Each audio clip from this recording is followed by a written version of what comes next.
दोस्तों अभी कुछ ही दिन पहले Realme के दो फोन लॉन्च हुए थे। पहला था Realme 8, दूसरा था Realme 8 Pro। अब फ्रेंड्स Realme 8 का एक और वेरिएंट लॉन्च होने वाला है, वो है इसका 5G वेरिएंट। दोस्तों जो पहले Realme 8 लॉन्च हुआ था वो सिर्फ 4G था, मगर कंपनी अब इसका 5G वेरिएंट भी इंडिया में लाने वाली है। तो फ्रेंड्स क्या कुछ इस फोन में देखने को मिलेगा, कौन सा प्रोसेसर इस फोन में होगा, क्या इसकी प्राइस होगी और ये इंडिया में कब लॉन्च होने वाला है, मैं सब कुछ इस वीडियो में बताने वाला हूँ। तो चलिए वीडियो स्टार्ट करते हैं। दोस्तों हाल ही में Realme ने अपनी Realme 8 सीरीज़ को इंडिया में लॉन्च किया था, मगर यह 4G थी। मगर अब कंपनी सोच रही है कि इसका 5G वेरिएंट में इंडिया में लाया जाए। बहुत सी सर्टिफिकेशन पे ये लिस्ट हो चुका है। तो फ्रेंड्स शुरुआत करते हैं इसकी डिज़ाइन से। डिज़ाइन की अगर बात करेंगे तो हमें इसमें ग्लोसी डिज़ाइन देखने को मिल जाएंगी। बैक की बात करते हैं तो हमें इसमें पॉलीकार्बोनेट बैक देखने को मिलता है। इस बार उन्होंने कुछ अलग डिफरेंट डिजाइन दी है। फ्रेंड्स बात करते हैं डिजाइन की, तो Realme 8 में हमें ड्यूल सेट में डिजाइन देखने को मिलती है।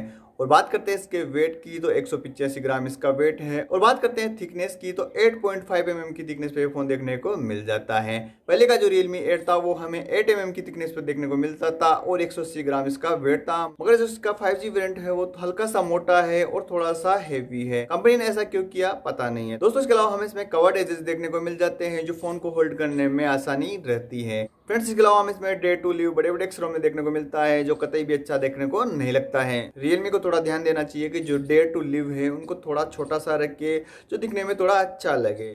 आगे बढ़ते हैं, बात करते हैं इसके पोर्ट्स एंड बटन की, तो हमें इसमें 3.5 mm ऑडियो जैक देखने को मिल जाता है, टाइप सी पोर्ट देखने को मिल जाता है, सिंगल स्पीकर दिया गया है। इसके अलावा हमें इसमें एक माइक देखने को मिल जाता है। दोस्तों लेफ्ट साइड में एक सिम ट्रे दी गई है, जिसमें डेडिकेटेड माइक्रो एसडी कार्ड का ऑप्शन भी देखने को मिल जाता है, यानी कि 2 सिम और एक मेमोरी कार्ड आप इसमें लगा सकते हैं। आगे बढ़ते हैं, बात कर लेते हैं इसके सॉफ्टवेयर की, तो हमें इसमें Realme UI 2.0 देखने को मिल जाती है। इसके अलावा हमें इसमें Android 11 भी देखने को मिल जाता है। दोस्तों अच्छी यूआई है, हमें इसमें बहुत सारे कस्टम फीचर देखने को मिल जाते हैं। फिर आगे बढ़ते हैं, बात करते हैं इसके रैम और स्टोरेज मैनेजमेंट की, तो हमें इसमें LPDDR4X रैम देखने को मिलती है।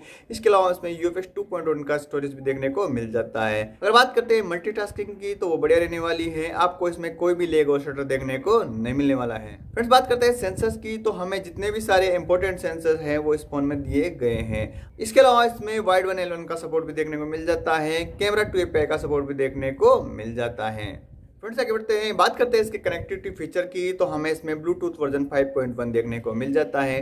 ड्यूल बैंड वाईफाई दिया गया है, जो 5 गीगाहर्ट्ज पर काम करता है। इसके अलावा इसमें वाईफाई कॉलिंग देखने को मिल जाती है, जीपीएस क्लोनर इसमें देखने को मिल जाते हैं, ड्यूल 4G है। इसके अलावा इसमें ड्यूल 5G देखने को मिल जाता है। फिर से बात करते हैं इसकी सिक्योरिटी की, तो जो लीक्स आई हैं और उनमें जो पिक्चर निकल के आई हैं उनमें पता लग रहा है कि इसमें साइड माउंटेड फिंगरप्रिंट सेंसर होने वाला है। उसके अलावा इसमें फेस अनलॉक भी देखने को मिल जाएगा। और आपको तो पता है कि जो साइड माउंटेड फिंगरप्रिंट सेंसर होता है और फेस अनलॉक होता है वो काफ़ी फास्ट होता है। फिर से बात कर लेते हैं इसके ऑडियो की, तो ऑडियो के लिए हमें इसमें सिंगल स्पीकर देखने को मिल जाता है। सिंगल स्पीकर है मगर हमें इसमें बेस अच्छा देखने को मिल जाता है।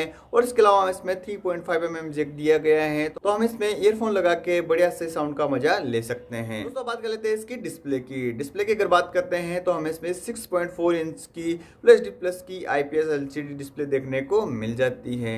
यह हमें 19 हर्ट्ज की रिफ्रेश रेट के साथ देखने को मिलती है। दोस्तों इस डिस्प्ले में हमें 180 हर्ट्ज की टच सैंपलिंग देखने को मिल जाती है। इसके अलावा हमें इसमें 1000 निट्स की ब्राइटनेस भी देखने को मिल जाती है। दोस्तों इस डिस्प्ले में हमें HDR10 का सपोर्ट भी देखने को मिल जाता है। तो डिस्प्ले कमाल की है दोस्तों, हमें डिस्प्ले से कोई भी शिकायत देखने को नहीं मिलने वाली है। तो बात कर लेते हैं इसकी बैटरी की। बैटरी की अगर बात करते हैं तो हमें इसमें 5000 mAh की बड़ी बैटरी देखने को मिल जाती है। इसके अलावा हमें इसमें 30 वाट का फास्ट चार्जर भी बॉक्स के अंदर देखने को मिल जाएगा। बात करें अगर बैटरी लाइफ की, तो अच्छी रहने वाली है। आपके फोन को ये 25 मिनट में 50% चार्ज कर देगा और लगभग 65% में आपके फोन को ये 100% चार्ज कर देगा। दोस्तों बात कर लेते हैं इसकी परफॉर्मेंस की, तो परफॉर्मेंस के लिए हमें इसमें मीडियाटेक का डायमेंसिटी 700 का प्रोसेसर देखने को मिल जाता है, जो 7nm वाला प्रोसेसर है। दोस्तों ये प्रोसेसर 2.2 गीगाहर्ट्ज पर काम करता है। दोस्तों ये 5G वाला प्रोसेसर है, हमें इसमें ड्यूल 5G देखने को मिल जाता है। बात करें अगर सीपीयू की, तो हमें इसमें Cortex A76 का सीपीयू देखने को मिल जाता है। दोस्तों अगर बात करते हैं इसके जीपीयू की, तो हमें इसमें Mali G57 MC2 का जीपीयू देखने को मिल जाता है। दोस्तों प्रोसेसर की बात करें तो प्रोसेसर अच्छा है, आप हाई सेटिंग में गेम खेल सकते हैं। इसके अलावा नॉर्मल यूज तो बहुत ही अच्छा रहने वाला है। प्रोसेसर से आपको कोई भी शिकायत देखने को नहीं मिलने वाली है। दोस्तों बात कर लेते हैं इसके कैमरा सेटअप की, तो हमें इसमें ट्रिपल कैमरा सेटअप देखने को मिलता है। प्राइमरी कैमरा हमें इसमें 48 MP का देखने को मिल जाएगा जो सोनी के सेंसर के साथ आएगा। बात करते हैं दूसरे कैमरे की तो 8 MP का अल्ट्रा वाइड कैमरा देखने को मिलता है और 2 MP का माइक्रो कैमरा इसमें देखने को मिल जाएगा। कैमरे में हमें बहुत सारे फीचर देखने को मिल जाएंगे।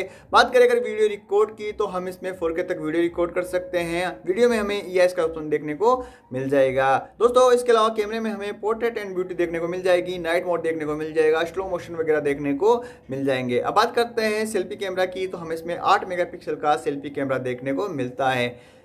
8 मेगापिक्सल का है तो बहुत ही कम है, मगर हम इसमें भी फुल HD तक वीडियो रिकॉर्ड कर सकते हैं। वीडियो में EIS का ऑप्शन देखने को मिल जाता है। इसमें भी पोर्ट्रेट एंड ब्यूटी देखने को मिल जाती है।